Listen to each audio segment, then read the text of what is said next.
tell a really great story, you have to go back to the beginning, the origins, to fully understand. I've met women very much like myself who want to do something for kids, who care about these kids' future, and who've been doing it for years and years. I'm a newbie. I just found them. I had never heard of the Assistance League. I didn't know what Operation School Bell was, and I dare say that most people don't. And she took the panties and held it up to her heart and said, "I've never had panties of my own."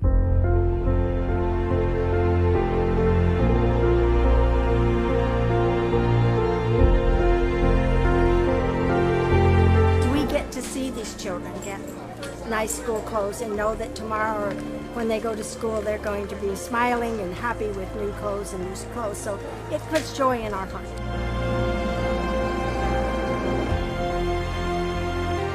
Yummy blueberry and eating delicious. You came to School Bell as a kid. I was like, yeah, you know, and that's why I really like to come back and like give back to the people who gave to me. Do you think they know that you're a police officer? We have our shirts and I wear my hat, but you know, I want to show them a different side of law enforcement.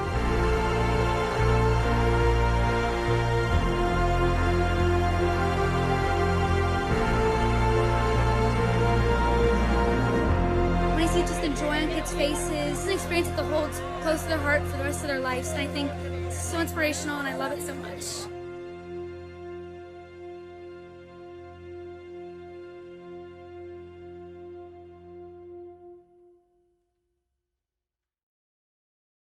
Welcome to Meet the Biz. This woman that we have on today is beautiful inside and out, and she is seriously a blessing to the world. I mean, she has a heart that is loving, kind, it's strong. She's an actress, a producer. We also have a man who is on today. He is a director, a writer, producer, a filmmaker who wants to change perspectives with his work and dive deeper into the good of mankind. The director, the producer, and the star of Ann Ask and the new documentary, A Pebble in the Pond, Ann Benson and Paul Howard. What a great intro. Thank you. That was lovely. And sometimes I feel I get too excited, but it's serious. This is how I am at, you know, getting to see friends. And that's the best part. We're friends. Yeah, that is definitely the thing. So, so the two of you, where did you two meet? Oh, I auditioned for Paul, and I didn't get the role. I'm still pissed about it. She loves telling that story. What Yeah. role? Tell me. Yeah, Anne came in to audition for my short, Everything As Is, and it was between her and another actor, and Anne just is too sweet. Her face is too adorable and sweet. I needed somebody who was a little bit like more, and I just couldn't with Anne. But after the audition, and after I cast the role, I just couldn't let it go because there was something, you know, magical about Anne. And so I wrote an extra part for her, and I called her on the phone and I was like, you know, I'm not able to offer you the role that you auditioned for, but I've created another role for you. Would you like to do it? And she was super gracious, super sweet. She said she'd love to. And really, we just started working regularly from then because I kept coming up with things and kept writing parts for her. And I was like, I just want to work with Anne some more. Right. I love that. And then it turned into the show that you started doing, Anne. Yeah. It did. Yeah. Paul asked me, what kind of show would I like to do? Right. And I had just come off their Rockers with Betty White, and I love comedy, but I really wanted to do something that was more meaningful, something that would be helpful. I wanted Paul and I put our heads together and we decided we would expose good people. We would let the world know that while all this is happening around us, so much, so hard to live with, so many things that are so difficult to take on a daily basis, and now with, even more so now with the pandemic, that we wanted to do something that would brighten people's lives by bringing to them people who were doing something really marvelous, really helpful, powerful. And that's what we did, and that's what we're doing. Yeah, and it is. You know, I rewatch your shows all the time because they lift me up. Of course, the first one had Performing Arts Studio West, so it's sort of like, oh, there's family. But it seems like you have all these different families in your different shows that everybody can really connect to. Well, Yeah. so. Yeah, I have to say, I think it was so great. Anne and you knew each other and connecting with the first episode. And Anna and I have spoke about this since. It really upped the game. When we went there that first day at the Performing Arts to chat with everybody, we were just blown away. I mean, it was such a soul-filling day and so illuminating on so many levels that it really like rose the bar for what Anne asked would become. And it's funny to look back because I just watched the episode recently also in preparation for today. And I'm so proud of it. You know, 3 years later, we did it 3 years ago. And looking back, I'm so proud of it. I think it's turned out so great. But what it set into motion was even more amazing. Like you said, we then did, you know, episode at LA Kitchen and various other episodes. Plus it led us to our feature documentary, A Pebble in the Pond, and all of it bringing in new people kind of into our world who are just as inspiring and positive and forward thinking. And it's just been it's such a pleasure to work on it because, as Anne was saying, especially with the pandemic now, it can be, you know, for all of us, exhausting. And the show has always, in my mind, been a reminder of all the good that's out there and has been out there, but also a way to inspire people to do something in their own homes, in their own neighborhoods, in their own cities. And that, as we say, creating ripples, that it can be something small and really set into motion something massive. And I think of the first episode as that way. I think of Anne and I having sushi when we had a meeting, and I said to her, I want to do something, you know, with you. What do you want to work on? And as she was saying, you know, that was just a little ripple that we started. And now to have all these episodes and the feature documentary, it's truly inspiring. And it fills me with such joy that we're out there shining a light on people doing such good work. Yeah. And there's another thing about it. You think that it's nice that you feel like we're giving something to the public, but frankly, it's given so much to me. I mean, take the first episode. When a young man, what sticks in my head? A young man saying, God made me the way I am, and I'm proud of it, and I'm proud to be me. I mean, wow. That is one of the Never forget that. No, and I watched that last night, and I watched it again today, and that line is so powerful. It makes me cry. I identify with it. It was like, I identify with it. Yes. You know? Yes. And these are the things that, you know, you're talking about the ripples in the pond. These are the ripples that we need to keep doing as a humanity to charge up the good. You know, there's that good and evil and this and that going on right now. But it's like, you know, we keep having those good ripples. It's like, yeah, and I think it's a challenge to our industry on many levels. I mean, to get a little bit more macro, I think our industry is really largely about, you know, the scandal, the sensationalism, you know, the big, the epic, the action, the violence.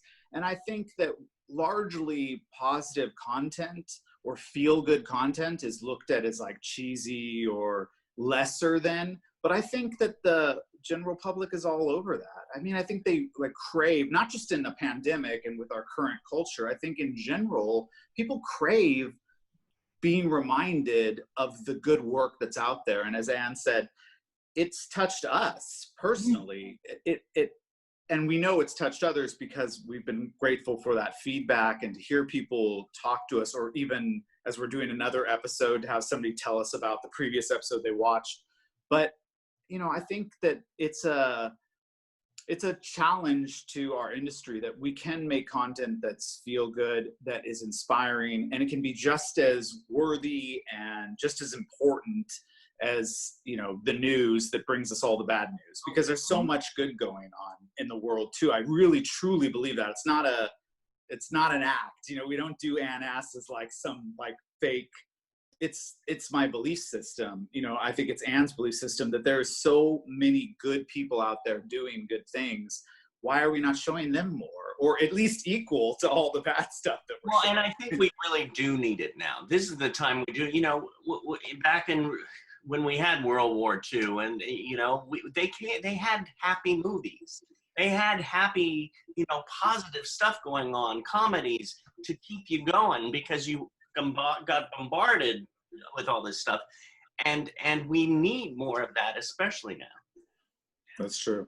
One word that you brought up that I'd like to throw out to both of you is joy, and that's a question to both of you. What brings you joy?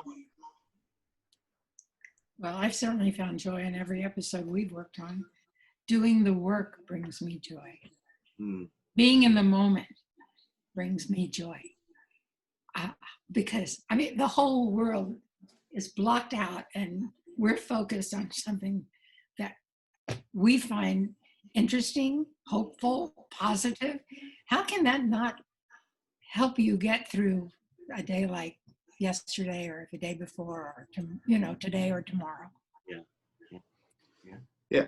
I think for me, joy is obviously the work and the discovery, but it's also the reminder that what I believe, what I consider my faith, my optimism and hope in humanity in the future, I find great joy in meeting people who are living that, who prove that it's true. You know, I think it's such a silly way to say it maybe, but people have such faith in different things and gods and religions. And I think often you're not given a confirmation on that faith. You just have to have it inside. I get the joy of being reaffirmed every single time I interact with the people that we film that I'm right, that good will prevail, that there is more good out there than negative, that people want to feel safe and loved and want others to feel safe and loved. And that's the normal, not the news or, you know, the edges of our society. It's the human kindness. It's the desire to be helpful and to be helped. And I just think that's where I find joy, is through the people we get to interact with who are doing such amazing things and without a spotlight on them or without money. Many times we encounter people who are, you know, volunteering hours and hours and hours, like crazy hours, like full-time job kinds of hours, and they're volunteers and they're doing it for the people love. We've been working with. Right. Absolutely, that's true too. This is our crew. People who show up when we don't even expect them to, and give 110% every time. Yeah, true.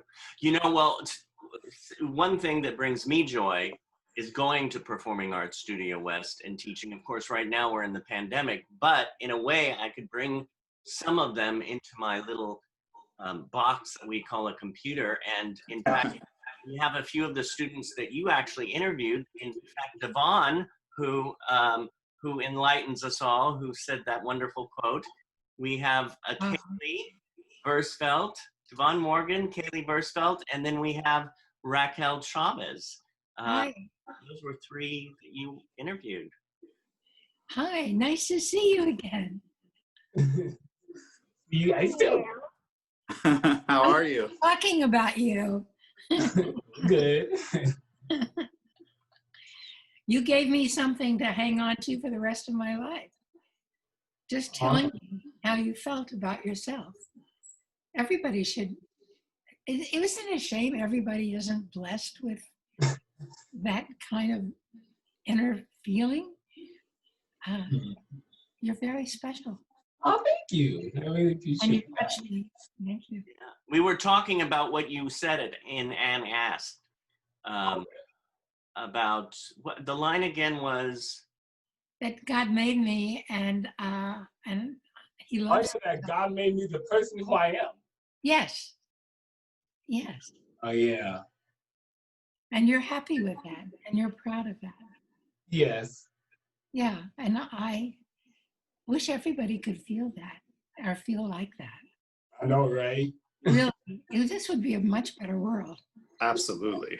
It will. I think a lot of the things that are going on come out of a person who come from people who really don't like themselves very much. I tell you, I know, right? And Kaylee Versfeld. Kaylee's there. She's been busy too. I mean, she's a nonstop advocate. What have you been doing, Kaylee? So I'm in this organization called Best Buddies International, and I'm the global ambassador. Like last week, we had this leadership conference, and I really enjoyed it. It's just through Zoom and a few other classes. So I've been doing that. I've been doing a lot of documentary shows. Like right now, it's a pilot with Joy Travolta himself, and I forgot the name of it just now, I'm sorry. But I've been doing a lot with him lately and acting a lot, like David said, advocating. I've been doing that with many, many people to be included with Best Buddies. So we are equal and that we are all the same. So, yeah. Beautiful. I've been writing a lot. I do my poetry. So, yeah. You're a busy gal. You are. That is my mom, obviously. So, yeah. Nice. Really nice.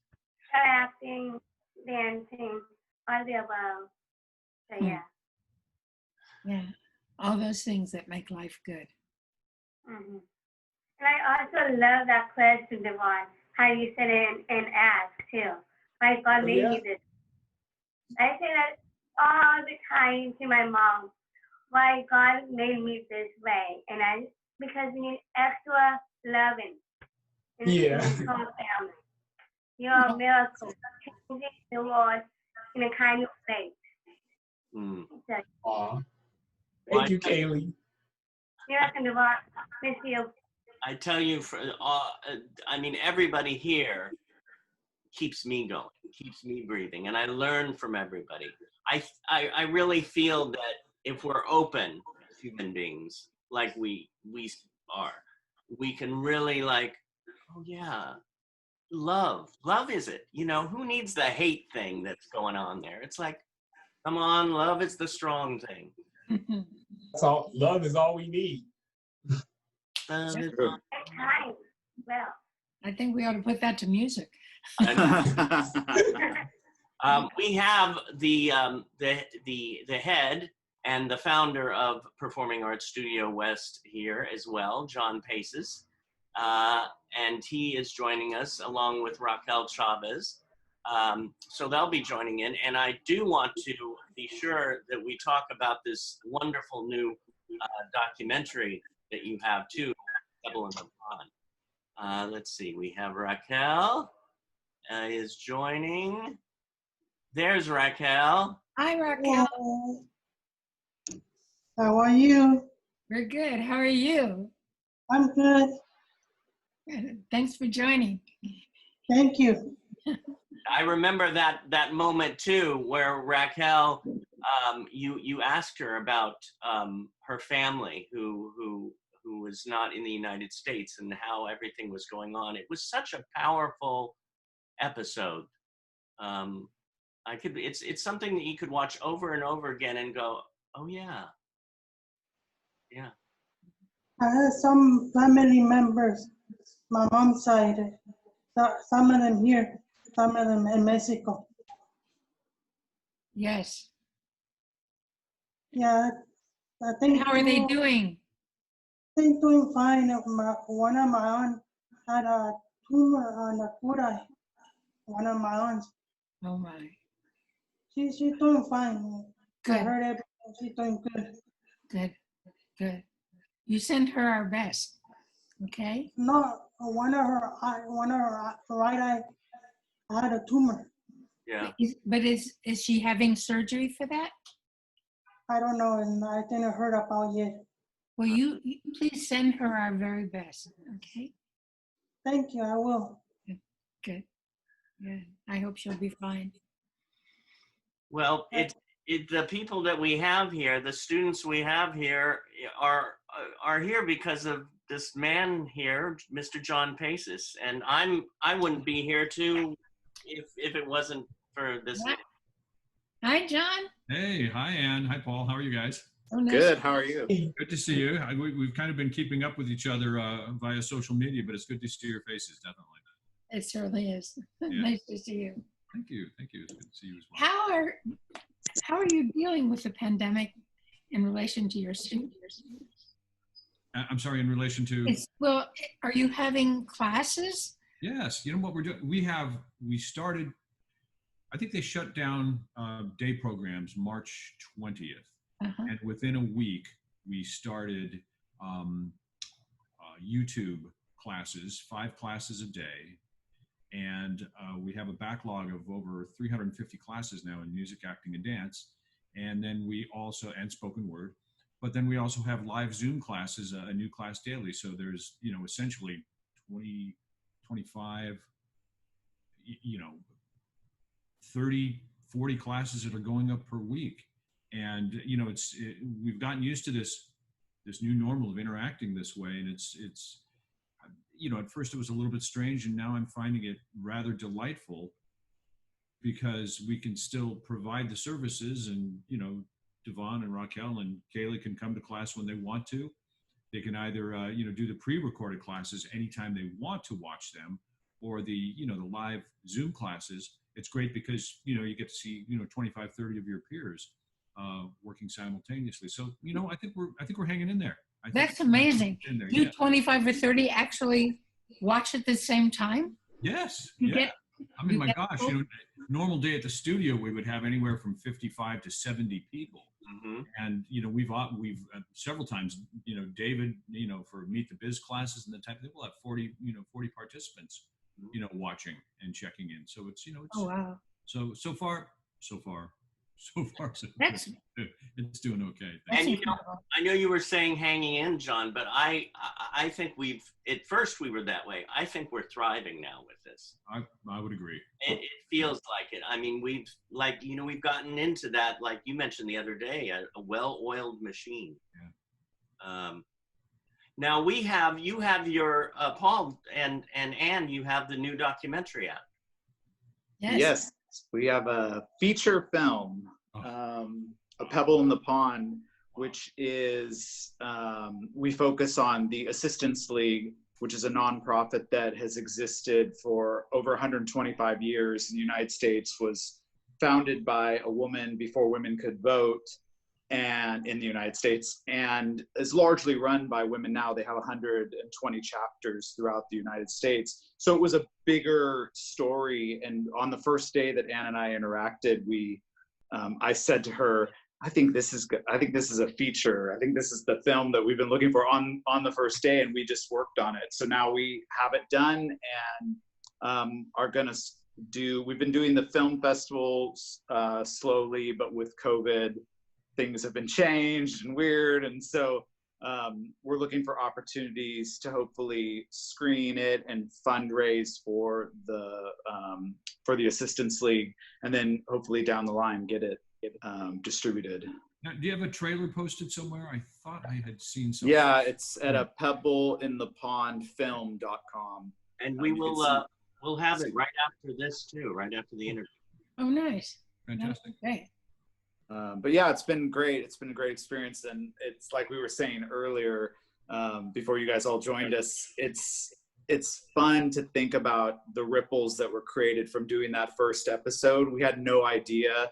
And here we are today, you know, having done multiple episodes, having grown our family, and have now a feature. It's just inspiring. And I wanted to say to all of you, I'm not surprised in the least that all of you are active and engaged and innovating things in this pandemic, because it speaks to all of your personalities.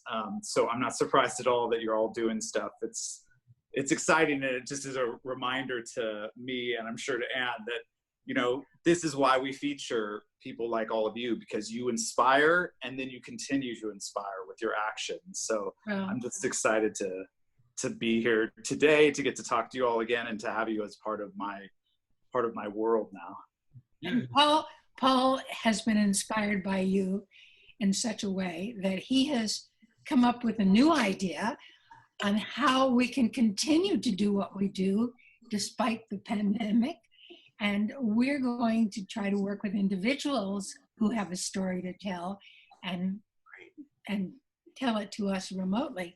And that all came from our inspiration that we got from every one of you. Oh, that's fantastic. Fantastic. Before we leave, I have a question for everybody.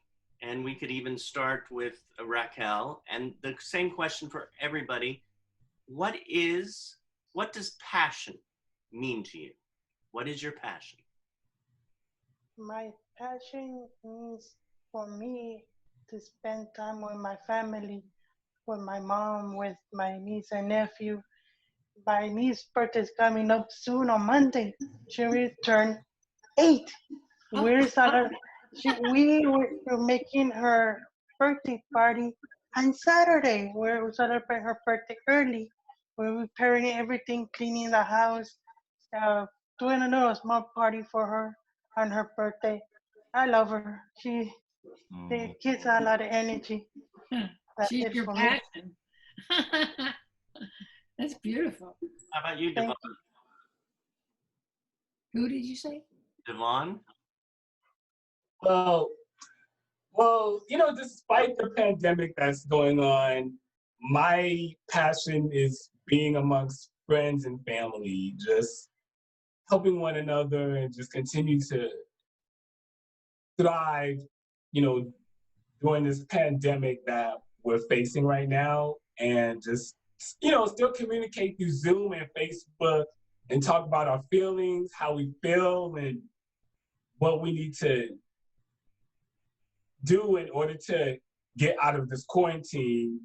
And hopefully that in the near future, we can all be together in person again. Yeah. How about you, Kaylee? I have so many things. All of my accomplishments, my passions. I can't even name one. But if I did, same with one said, family and friends as well. Because passion is something it's like if you ask for someone for a hug and it's not there to your friends, it's really difficult to face that, because in my family, I hug just my parents, not with my friends, not with my siblings, relationships with another, and it's tough. And having that passion is something that I live for every day, because it's been difficult for people with and without a disability to express themselves during the pandemic as well. And it's a bigger scale for everyone. And not being able to think of them and you're nervous around the COVID. Like in the beginning, I was really scared to leave my own house. And I was terrified, and I was going to the bank, and I saw some chills. So that passion is now growing into me every day, and I'm still learning that every time, because it's difficult. It's difficult for everyone, and it's been hard. People are getting really nervous about it. So I'm really passionate about being healthy and staying outside of that. And especially with my public speaking, I can't even travel with that studies with that. And it's been tough for many people like that, being healthy, being safe. And I want everyone to feel the same way. That's what I feel. And that's what passion is. Passion is me. Friends are family to me. And that's the best life. So, John. that's what I Let me see. Oh my gosh. My family in the studio in equal amounts, you know, just continuing to work with everyone, continuing to provide a platform for people to be creative and continue to be creative and come up with new ideas. And I have to say, I've been amazed at the output that our instructors have done over the past 3 months now. Is that how long it is? We went down in March. April, May, June, July. We're coming up on 5 months. So it's, you know, it's crazy. But being able to see the creativity that everybody still is able to generate, and seeing you guys, you know, our participants, being able to respond to that fills me up almost more than anything else. So studio and my family, that's what I'm passionate about. I think with me, it is the community, just this community of people that I call my extended family and my family. Yeah, I think that's my passion too. How about you, Paul? Oh, I would say my passion is to keep learning and being inspired. I think as long as you're interested and you want to keep learning, then life is a grand place because there's so much more to discover and see. So I'd say my passion is learning and continuing to be inspired by all the people and all the things out there that are so inspiring. Anne, ask Anne. I'd like to think that I'm allowed to, at my age, I find that whatever I decide I want to do and I care about, I want to do it with passion. That means when I interact with my family, when I am with my friends, when I'm doing work that I love to do, when I volunteer, if I can stay in a groove where passion is my force, then I'm a happy camper. I'll be happy as long as I still have that verve, that desire to interact, to learn, to be with people, to live my life. And I hope to have it for at least another 10 years. L'chaim. Thank you to life.